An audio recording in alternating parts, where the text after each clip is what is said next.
guys, thanks for joining Lunawolf Woods of Wisdom. And someone a while back had asked if I could do a video about how I do journaling. So I'm going to do a quick video about that.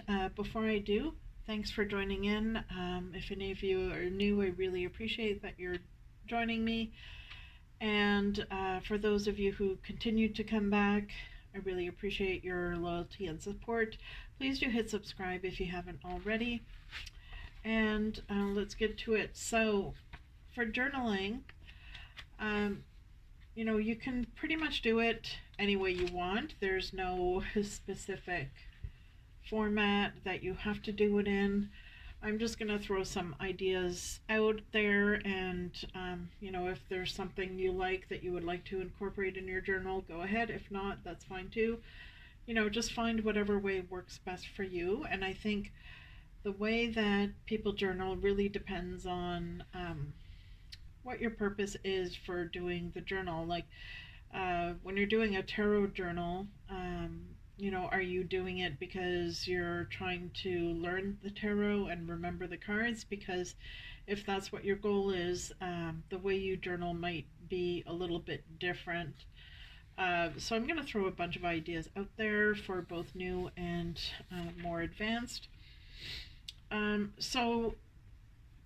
I'm not going to show you my actual journal because that's private, but I'll just show you some ideas I had written down here.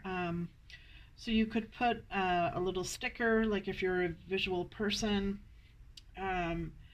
pull a card of the day. You could put a sticker that you feel represents that card or your mood for that day.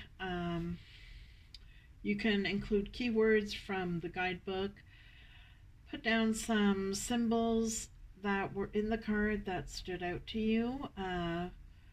Also include any intuitive hits that you get as a result of reading the card, and any feelings that rise up in you, any fears that rise up, if there's any shadow work that arises as a result of pulling the card.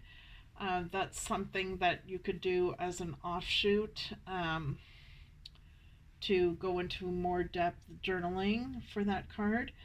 I would recommend, if you're trying to learn tarot and to be able to remember what the meanings are, it helps if you can associate it with the kind of day you had. So if you're pulling the card at the end of your day, maybe you could write whether this represented events that happened in your day, and if so, give some examples, so that when you go back to read it later, you can relate to the card because of those events, and the events that happened will help you remember the meaning of the card the next time it comes up.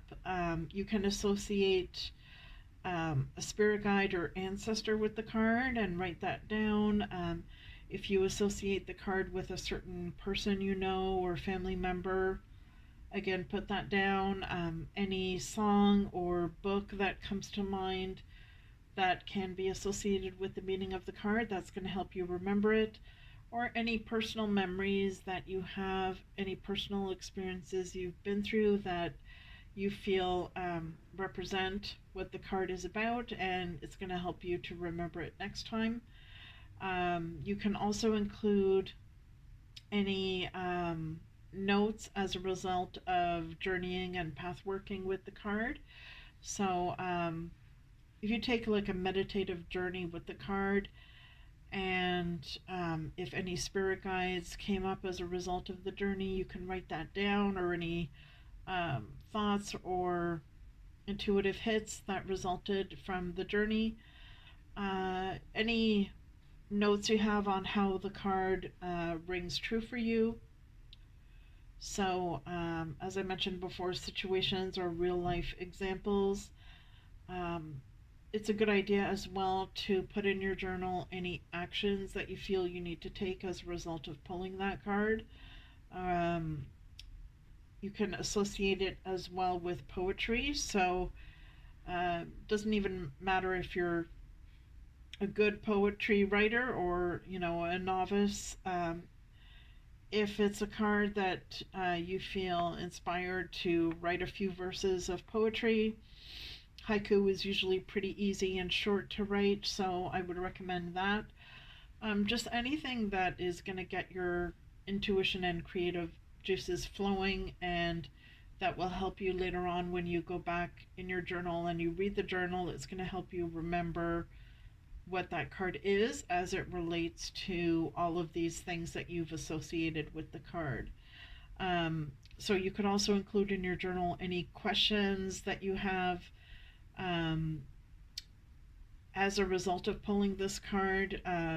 If there's any questions that come up that you would like to explore further.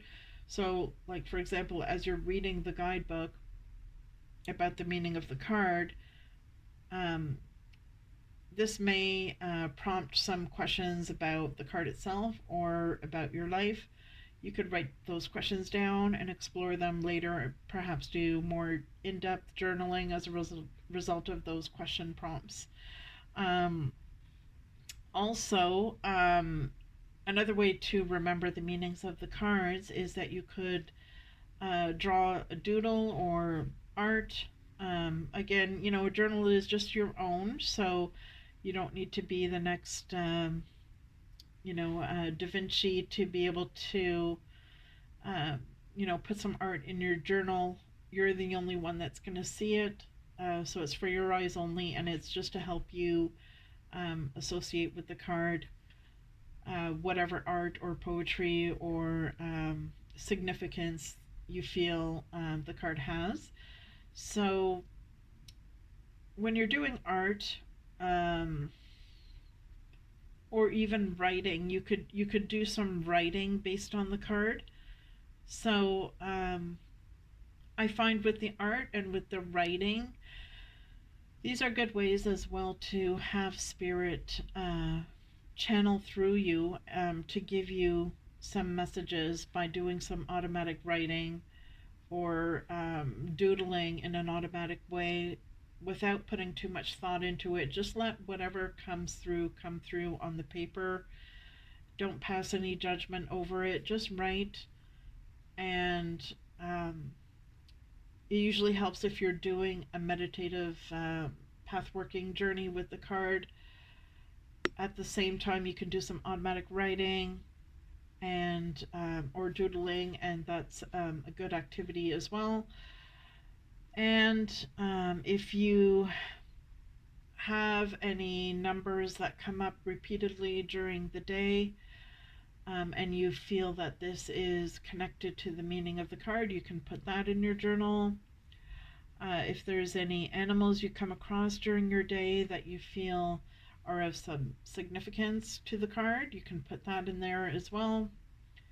You can put your feelings about the card. If it's a card that you like and the imagery is really appealing to you, you can write about why you like it, why you feel drawn to it. And again, also, if it's a card that you feel a revulsion towards, or you really don't like that card for whatever reason, you can write about that and why that might be. There could be something shallow about it, or there could be an in-depth reason related to your past, or even further back into the past that you're not really aware of in this lifetime, perhaps related to a past lifetime. So in that way, the cards can connect you to your ancestors, and if you do feel any messages coming through from your ancestors, it's a good idea to put that in your journal as well.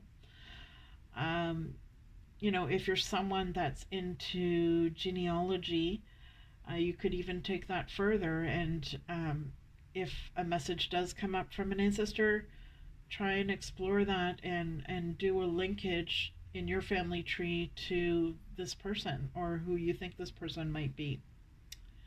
And lastly, if you have any dreams related to the card or that you think might be somehow connected to the meaning of the card, you can put that in there as well. So these are just some ideas to get you going with your journaling. If you do try any of these suggestions, please let me know what you think, how it went, and I look forward to your comments. So, as usual, please do hit subscribe, and good luck in your journaling, and I will see you in the next video. Take care.